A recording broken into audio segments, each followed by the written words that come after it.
Ahora vamos a tener una presentación de LaTeX. LaTeX, que para los que nos estéis escuchando y no lo conozcáis o sepáis muy bien, es una herramienta que se utiliza sobre todo para publicar en ciencias. O sea, muchas veces dicen LaTeX y esto aquí en filología. Pues sí, aquí en filología vamos a usar LaTeX como un sistema de edición digital y bueno, pues vamos a dar a conocer efectivamente las posibilidades que tienen otras herramientas que se han aplicado a otros campos para el nuestro.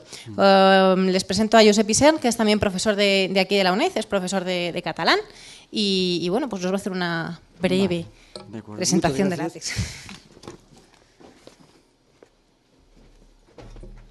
Presentación. Bueno, soy Josep Isern, del Departamento de Filología Clásica, donde imparto Filología Catalana, porque como sabéis, catalán, gallego y vasco estamos en el Departamento de Clásicas. Y cuando, hablando una vez con Elena, surgió el tema de hablar aquí de LaTeX, acepté la invitación con mucho gusto, a la vez que me quedaba un poco pensativo, diciendo, bueno, es curioso tener que hablar de LaTeX en una situación donde hablamos de humanidades digitales, porque en principio LaTeX es un proceso, es un sistema de edición de textos que está pensado sobre todo para la edición tradicional, la edición impresa en principio, que acaba actualmente sobre todo en un PDF. Otra cosa es que existen procedimientos para convertir de LaTeX a HTML, existe un programa adecuado para eso, para exportar, etcétera, etcétera. Pero en principio, que efectivamente, retomando la manera como ha empezado Elena, efectivamente LaTeX nace, o LaTeX, la pronunciación correcta, nace en los años 70, a finales de los años 70, cuando un profesor de matemáticas empieza a pensar cómo conseguir editar sus trabajos. Es Donald Knuth, aquí lo tenéis, empieza a pensar un sistema para editar con decencia sus trabajos, porque le daban un montón de problemas. El resultado final de sus trabajos y sus estudios de matemáticas no eran satisfactorios desde el punto de vista del trabajo impreso. Es Donald Knuth que idea entonces un sistema que se llama TeX, que es un sistema fundamentalmente de macros, es un sistema que funciona además también por etiquetas. Desde ese punto de vista me viene muy bien la presentación anterior. Ese sistema que se prepara durante los años 70 da lugar a un sistema de macros más o menos complejo que es simplificado después por Leslie Lamport, y de aquí lo de LaTeX, ¿no? de la unión del apellido Lamport y del sistema TeX anterior, ¿no? Y continúa en desarrollo. Como nació en un contexto de matemáticas, se puede decir que en el ámbito de las ciencias experimentales, matemáticas, química, física, etcétera, etcétera, es prácticamente un estándar a la hora de publicar trabajos, y sin embargo no lo es en el ámbito de las humanidades. ¿Qué pasa en principio si pensamos sobre todo en un punto final que es un trabajo publicado, impreso? Aquí tenéis la definición que se le da, es un sistema de preparación, como dice aquí, de High Quality Typesetting. Por tanto, estamos pensando en un trabajo en principio impreso y que por tanto está dirigido sobre todo a la publicación de artículos, de libros, a la preparación de tesis, etcétera, etcétera. Y que no es un procesador de textos. No es, por tanto, cuando entramos en LaTeX, no es aquello de empezar a teclear y de empezar a escribir como cuando nos enfrentamos, por ejemplo, a un Word o a un LibreOffice o este tipo de programas. Funciona, de nuevo, distinguiendo claramente los contenidos del formato, funciona atribuyendo una serie de etiquetas, en ese sentido es como si fuera HTML o el sistema que acabamos de ver hace un momento, pero con otro tipo de etiquetas que van dirigidos sobre todo a un buen resultado del trabajo impreso. Entonces, ¿qué ventajas tiene? Aquí tenéis una contraposición un poco muy esquemática entre LaTeX y los otros. LaTeX de entrada está también desvinculado de cualquier empresa, es multiplataforma, existe para Linux, para Mac, para Windows, permite la edición básica en texto plano, es decir, allá donde tengáis un editor que funcione en texto plano os puede servir perfectamente para editar en LaTeX, sea el Vim, sea el Emacs, sea cualquiera. En Windows también, en cualquiera de esas plataformas hay un editor que os permite, mientras conozcáis las etiquetas, utilizarlo.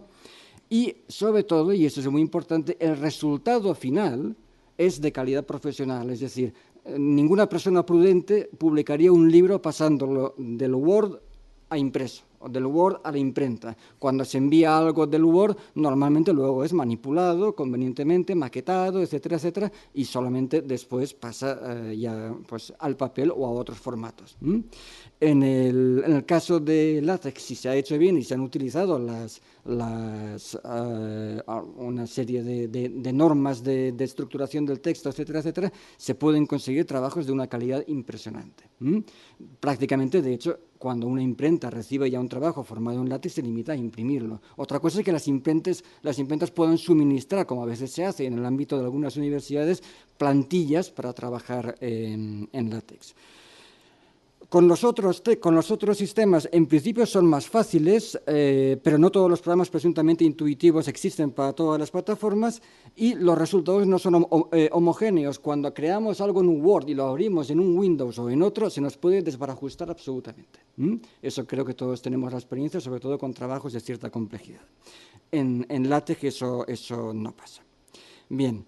¿Qué es lo que pasa? ¿Por qué no está tan extendido en el ámbito de las humanidades? En parte por desconocimiento, en parte porque en el ámbito de las humanidades durante mucho tiempo hemos sido analfabetos tecnológicos, francamente, muchas veces ha sido así, incluso la utilización de estos otros sistemas intuitivos ha sido muchas veces deficiente, y luego, realmente, innegablemente, LaTeX es difícil. Es difícil en principio, ¿no? Hay que familiarizarse con una serie de etiquetas que pueden ser muy complejas. Realmente, cuando nos encontramos con algo muy complejo en LaTeX, hay que pensar que su equivalente en un sistema de estos intuitivos, tipo Word o tipo OpenOffice, etcétera, sería todavía más difícil o incluso directamente imposible. LaTeX a veces te posibilita llegar a esos extremos, pero con un coste de aprendizaje. Pero bueno, eso ya depende de cuál sea el objetivo. Aquí tenéis, por ejemplo, esta misma presentación se ha generado a partir de una clase de LaTeX que sirve para generar presentaciones, que es la clase Beamer, y que genera un PDF de unas características determinadas pues, para poderlo proyectar aquí. Beamer, aquí tenéis, por ejemplo, pues lo que he tenido que escribir a partir de una plantilla determinada, pues para uno de estos frames, de estas diapositivas, la de las columnas, la que habéis visto hace un momento.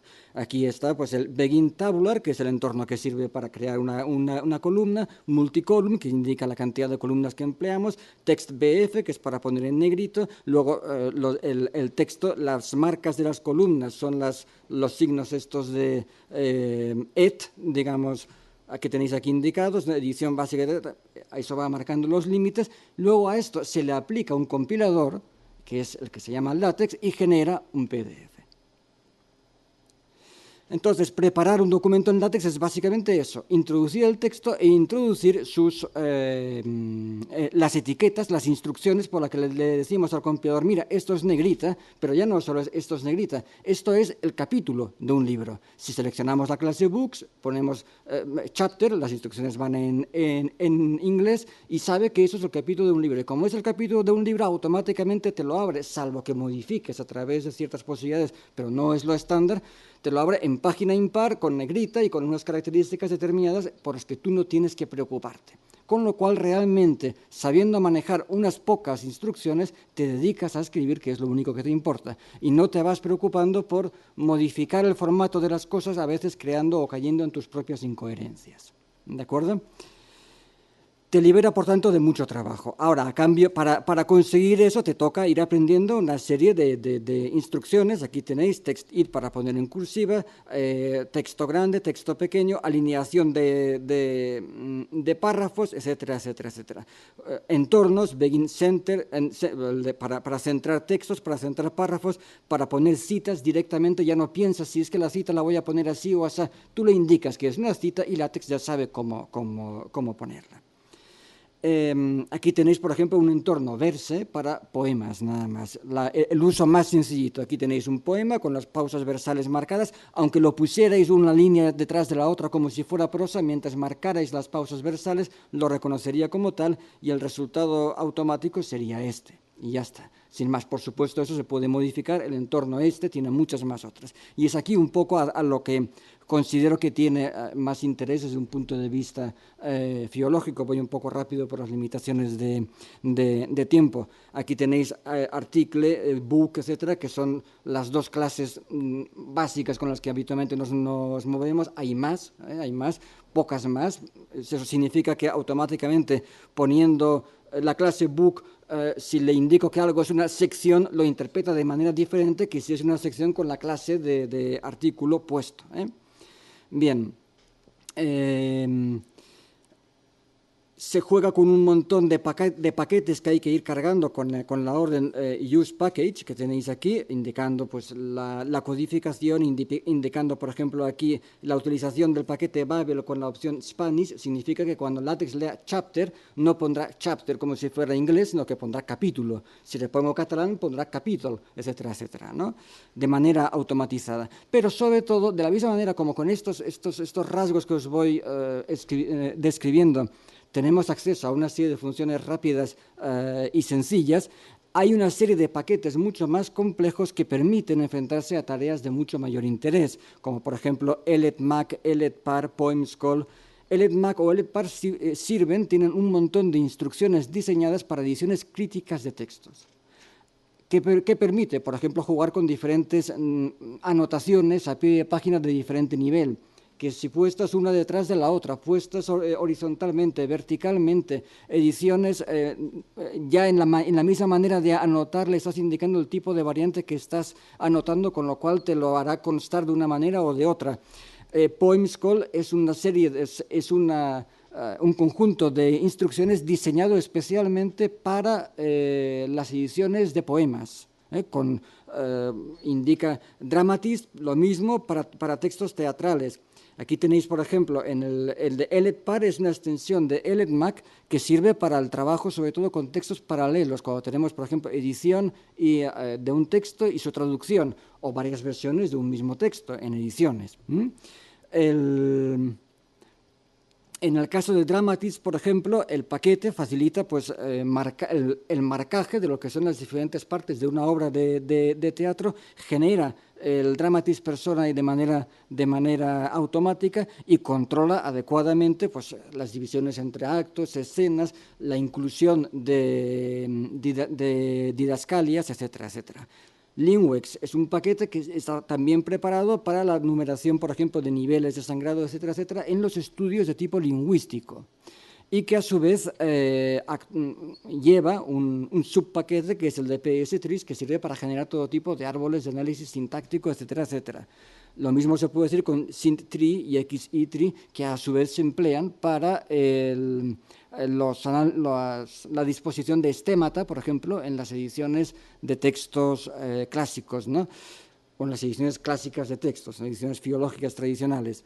El paquete TIPA, por ejemplo, es un paquete que permite la utilización del alfabeto fonético internacional sin demasiados problemas, aplicado con todas las variedades que tiene. De hecho, cada uno de esos paquetes va acompañado de documentación a veces de centenares de páginas, evidentemente.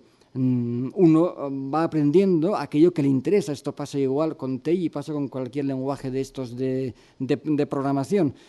Uno va aprendiendo aquello que le interesa de estos lenguajes. Es imposible prácticamente aprender absolutamente de todo, salvo que quieras profesionalizarte en el conocimiento de uno de esos lenguajes, en este caso, por ejemplo, LaTeX.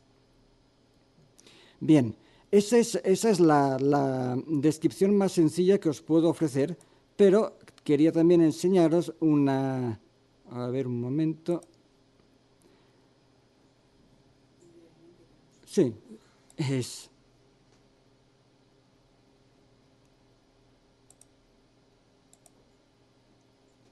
Si se abre sin ningún problema, estas. Aquí tenéis, por ejemplo, el código de lo que se ha escrito. Lo he cogido de un archivo ya preparado, porque hay un montón de archivos con cuyo código se puede trastear. Pues para una edición de un texto, en este caso medieval, ¿no? Aquí tenéis los diferentes códigos que se emplean. No vamos a entrar ahora en ellos, sino me interesa más que nada el resultado. El resultado de escribir con esos códigos es tener, por ejemplo, aquí estos 3 párrafos Con este tipo de anotaciones, aquí, referidos a las líneas, o aquí, por ejemplo, con dos tipos de anotaciones a pie de página referidos también a las líneas.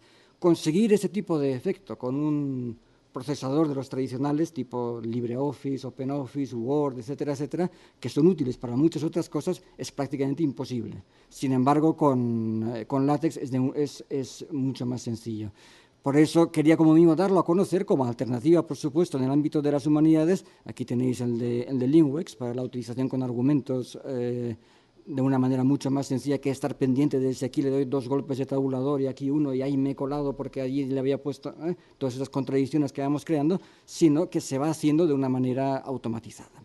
Esa es la ventaja. A partir luego de esa codificación se puede pasar luego a colgar un texto también a través del lenguaje HTML, porque hay maneras de intentar para convertirlo. Nada más. Evidentemente, en 15 minutos poco más se puede decir, pero al menos darlo a conocer. Gracias.